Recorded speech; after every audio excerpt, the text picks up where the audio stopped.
In Tragedy, a true crime podcast, we discuss crimes that may be violent in nature. At times, we may cover homicides, missing people, and other topics that may be unsettling. Listener discretion is advised.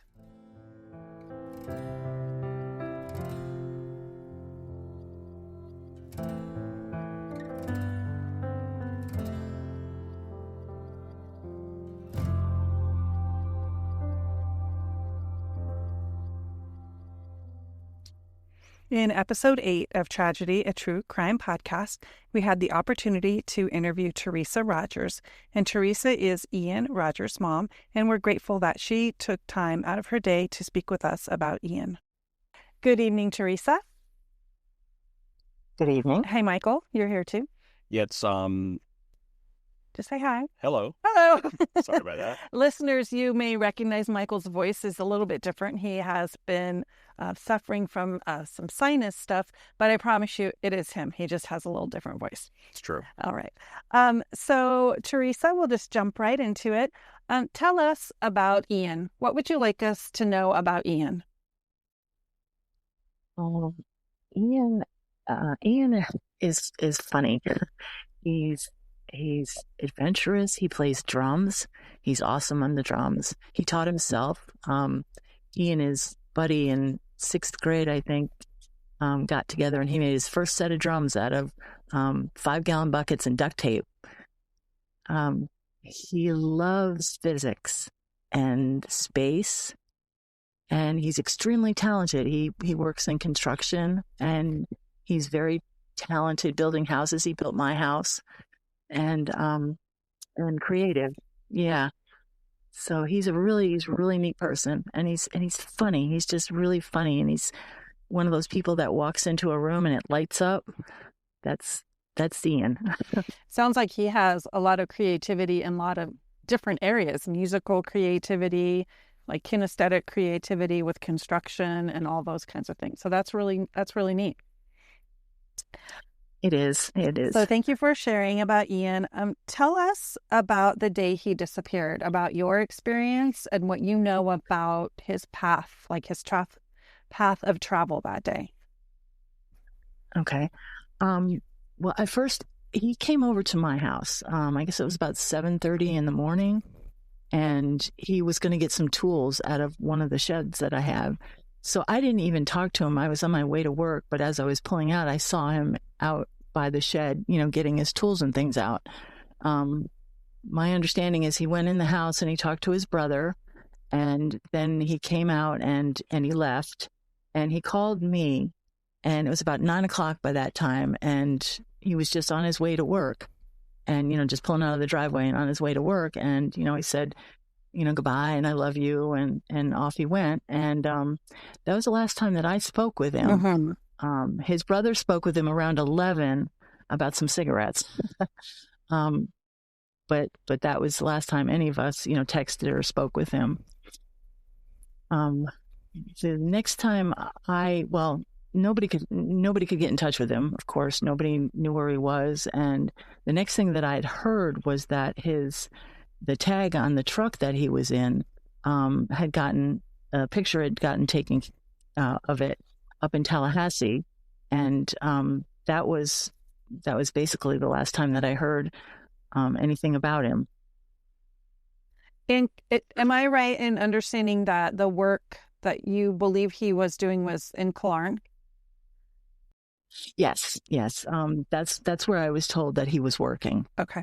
And when you say his brother, are there you have other sons, right? Ian, Daniel, are there others? I have 2 stepsons, one named Daniel, yeah, and the other one's name is Patrick. And so I have the 2 steps and Daniel and Ian. Oh, so 2 Daniels. Okay. 2 Daniels, yes. And so which of those men spoke with him at 11? My Daniel, the one we call, the other one is Big Dan and Little Dan. So Little Dan, that's my Daniel, my biological son. He is the one that spoke with Ian. He was at the house. Okay. And then he called him at 11, or he was still at the house when they talked at 11? No, I believe he called him or he texted him at around 11. and to find out where the cigarettes were. Got it. Okay. So you saw him at 7:30. You were on your way to work. He called you at 9. You talked to him, and then he spoke with Daniel around 11. Correct. Okay. Am I missing anything else? I just want to make sure I have a clear picture. Initially, I thought he was living in Tallahassee, went back down to Crawfordville and back up to Tallahassee, but that's not the case because he's living in Crawfordville. Correct. Okay. He's living in Crawfordville. Okay. All right. I want to make sure I got that right. And then, are you comfortable talking about that day like later once everybody kind of figured out that this wasn't going to be a typical day? Sure. I don't know too much about it, just, what I've been told, from the police, that, his truck was seen, from a satellite, picture. It was down off Tram Road, and it was kind of, sitting in the woods.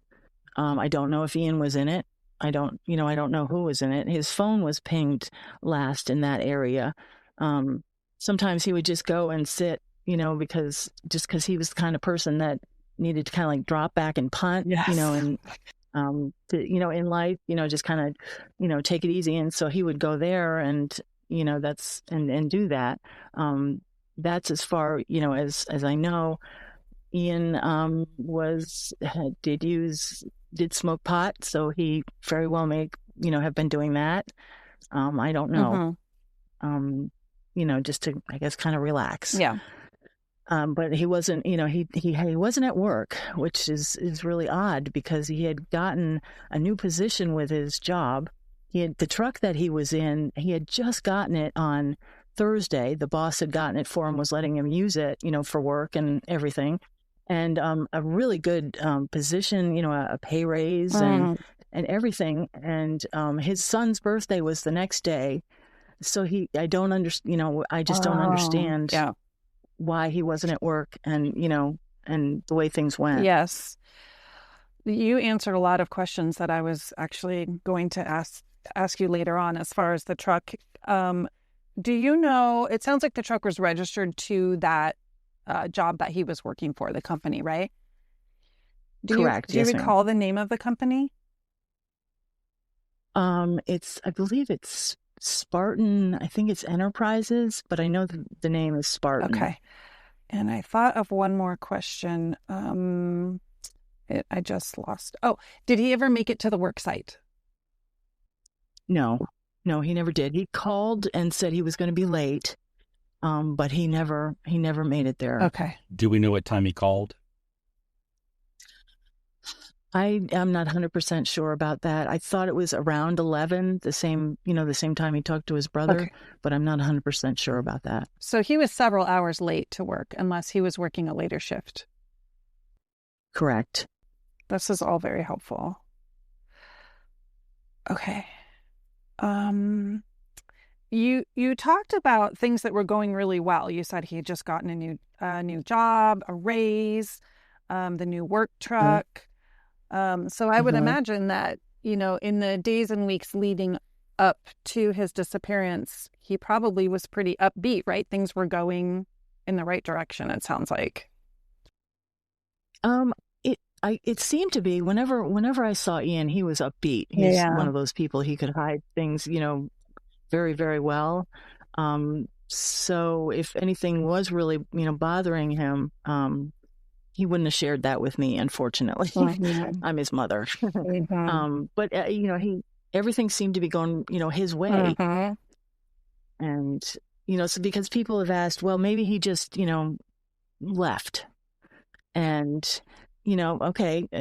But I don't think that he would have done that. I don't believe he would have done that. And specifically because it was Aiden's birthday the next day. And they had made a plan. He was going to pick him up at school. He was going to show him his new truck. They had a tradition where they would have breakfast, kind of a breakfast birthday. Yeah, I love that. And, it was a real, it was a big, big thing. And he never would have missed it. He never would have missed it.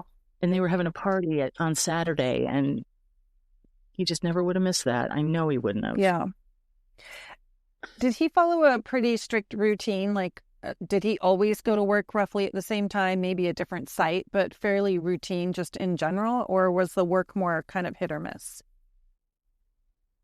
Um, I guess, again, I'm not 100% sure on that, but it seems like it would have been, about the same Yeah. time, around the same time, because that's when they get Yeah. started, early. So lots of traveling back and forth from Crawfordville to Tallahassee. Yeah, I Yes. know how that Hmm. goes. That's well, and so do you, it sounds like. Yep. Um, Yes. Yeah. Tell us what you know about the search efforts. Well, I know that there was a group out there, and I can't think of the name of their he has a podcast, or not a podcast, he has a YouTube channel that he does, and he goes and checks all the water, any water that's around the area where the person was last seen, to see if, if their truck, the truck had been in, if the vehicle was in the water, or if the person's in the water. And unfortunately, he wasn't able to find any, well, fortunately or unfortunately, he wasn't able to find anything. A lot of them were sinkholes, and they were shallow, um, you know, too shallow to, be able to have driven the truck in and have it completely submerged. Mm-hmm. So there was that. They also went around the area where his truck was last spotted, and used metal detectors to see if they could find his phone. And they had no luck with that either, unfortunately. Okay. I think you're talking about depths of history. That's the one, Okay. Depths of History. Okay. That's helpful. Can you mhm. tell us about law enforcement and what they have done? Well, I'm not 100% sure. We haven't had a lot of communication with them. I don't know if it was because, they really didn't have anything, to share, or if it was we went in and we did talk with them, and they said, there's times where they can't say anything, Yeah. So I'm not 100% sure, which one of those it is. They did tell us, where his phone was, where it was last pinged, and where the truck was. So they did share that with us. And those are all in the area of Tram Road, the truck and the phone? Correct. Okay. Yes. Did they Mhm. indicate at all whether they were treating it like a missing person or whether there was foul play? At first they did. It was a missing persons case, because, he is an adult, and, he could, do what he wanted to do. But after a while, when nobody could, there was no trace of him, it became a criminal investigation, I believe, Okay. is how they termed it. Do you know the timeline between when that changed, like the first week, first 2 weeks, anything like that? No, it was more than that. It was probably 3 or more months wow, way out. more. Okay. Yeah. Okay. We they had tried to get his phone records, and phone records and any online, social media, and we're trying to they had to use get warrants for those things, and we're having a heck of a time trying to get one, the phone company specifically to give them access to that. Eventually they did, but it was 3 or 4 months later, and so that kind of, there wasn't anything happening in between that time. Yes, that was our understanding too. That it's my understanding that there was no, once they did have access to those things, that there was no pings or any access indicated from the day he turned up missing. Right, right. There wasn't anything there. Teresa, what do you think happened? I'm not 100% sure. Something could have happened to him, and somebody came across his truck, and he was ill, or inside, and they took advantage of that. I don't know. I honestly don't know. I just know that he wouldn't stay away. Yep. Without a reason, without a really good reason. And there doesn't seem to be one.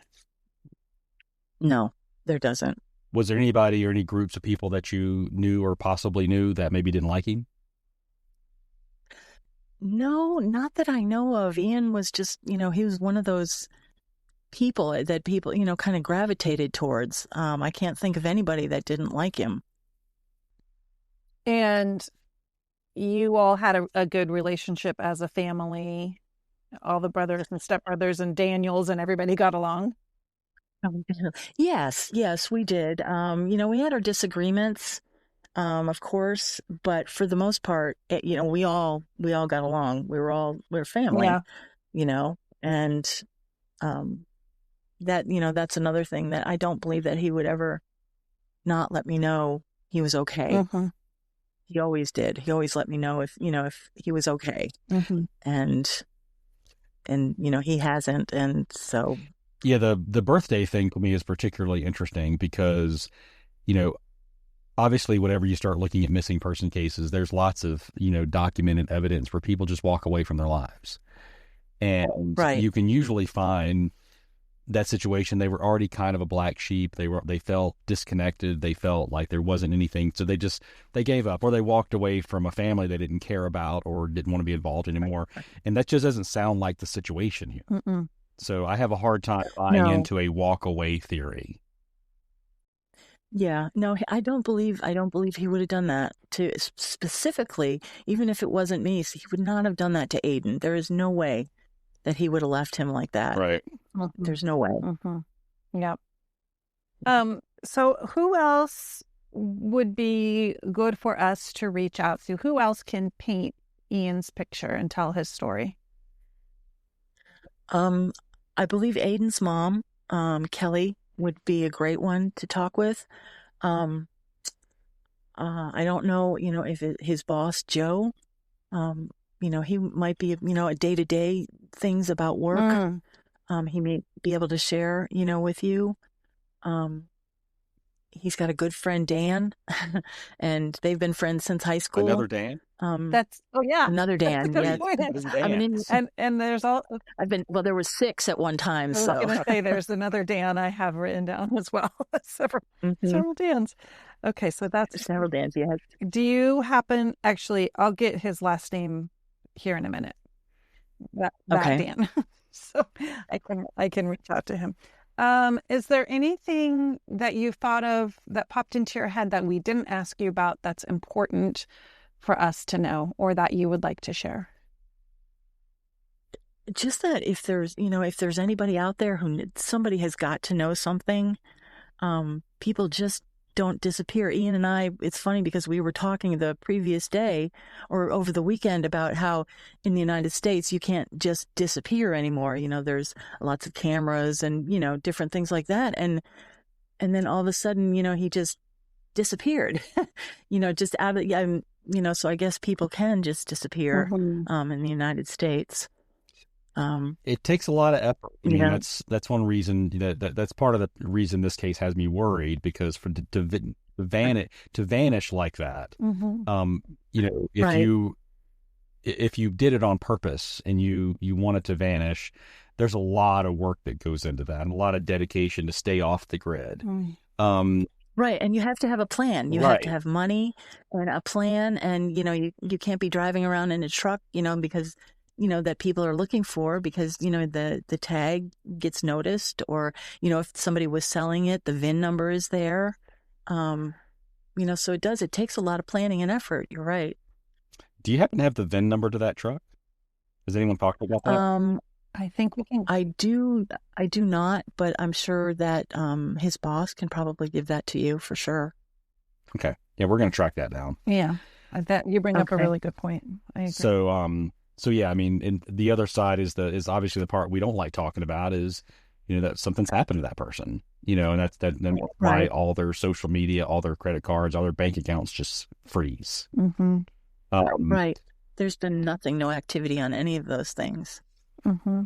So that usually means you can probably also rule out theft, in case from a random person coming across. Oh, because someone would use someone's credit card. Usually people are dumb enough to go, okay, I'm going to take this guy's credit card. I'm going to go try to, or their car, go buy something, or they're going to steal their car. And the next thing you know, they've been pulled over for speeding. Yeah.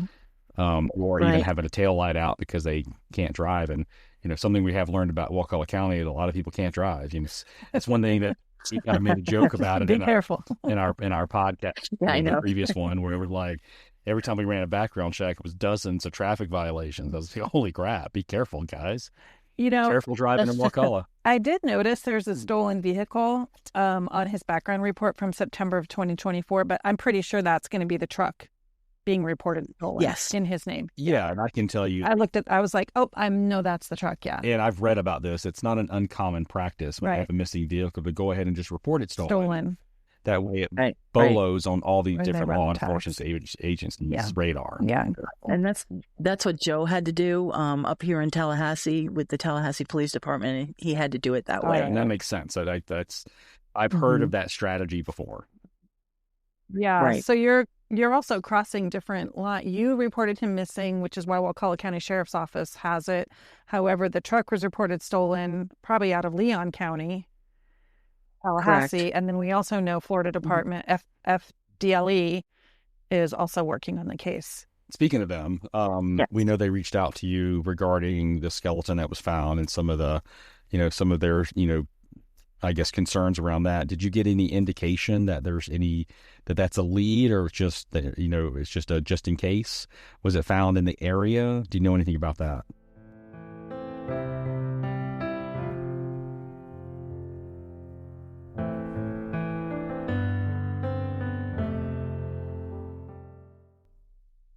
It was found, my understanding was southeast Leon County. I don't know exactly where, and I don't know exactly how close it was to where his truck was last seen. I'm hoping that, they are going to, look into it, with DNA, and just, see if it is, if it is Ian or if it's not. Right. But that's basically all the information, that they don't share too much information. No, of course not. We're not, especially once that kind of happens, but they obviously suspect something if they came to you to get a sample. Yeah. Well, yeah, apparently it's a similar, size and age to Ian, but there was also someone else, I think, that they had looked into as well. So, it's not just Ian that they looked at. Right, understood. Or are looking at. Right. Did you have anything else, Lisa? Because I can stop the recording. No, I think I'm looking at my notes. I think I'm good. Unless, Tracy, you have anything else before we stop? Not that I just, if anybody knows anything out there, or even if they think they don't know anything, it might be something helpful.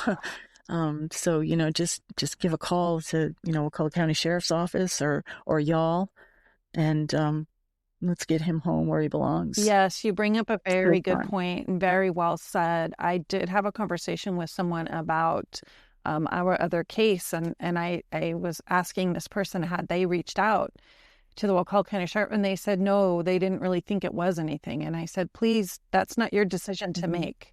Please share that information and let law enforcement decide whether it's something. Law enforcement has to follow up on every single tip, and then they can decide. But if we don't give that information, as small as it may be, then they can't act on something that might matter. Like, please don't decide for yourself what matters and doesn't matter. Let law enforcement handle that. That's an excellent point.